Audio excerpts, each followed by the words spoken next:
Yoshlarning bilim olishi, kasb egallashi, tadbirkorlik faoliyatini boshlashi va jamiyatda munosib o'rin topishi uchun mamlakatimizda keng imkoniyatlar yaratilmoqda. Ayniqsa, otaliqqa olingan yoshlarni har tomonlama qo'llab-quvvatlash borasida tizimli ishlar amalga oshirilmoqda. Shu maqsadda Parkent tumanida rahbar va yoshlar uchrashuvi tashkil etildi. Tadbir tuman prokurori tashabbusi bilan tuman hokimligi, Davlat xavfsizlik xizmati, Ichki ishlar bo'limi hamda Yoshlar ishlari agentligi hamkorligida tashkil etildi. Unda yoshlarga oid davlat siyosatining ustuvor yo'nalishlari, yaratilayotgan imkoniyatlar va qo'llab-quvvatlash mexanizmlari haqida batafsil ma'lumot berildi. Tadbir davomida turli sohalarda muvaffaqiyat qozongan tashabbuskor yoshlarning erishgan yutuqlari alohida e'tirof etilib, ularning safini yanada kengaytirish muhim vazifa ekani ta'kidlandi.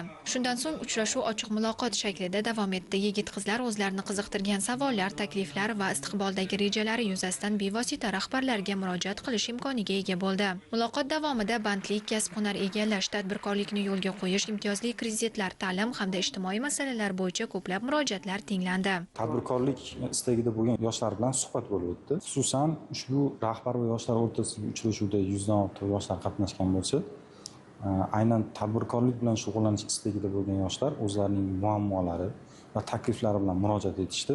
Ta'kidlangandek, bunday uchrashuvlar nafaqat mavjud muammolarni bartaraf etish, balki yoshlarning tashabbuslarini qo'llab-quvvatlash va ularning salohiyatini yuzaga chiqarishda muhim maydon vazifasini o'tamoqda. Parkent tumanida o'tkazilgan rahbar va yoshlar uchrashuvi ham davlat organlari va yoshlar o'rtasidagi hamkorlikni yanada mustahkamlashga xizmat qildi.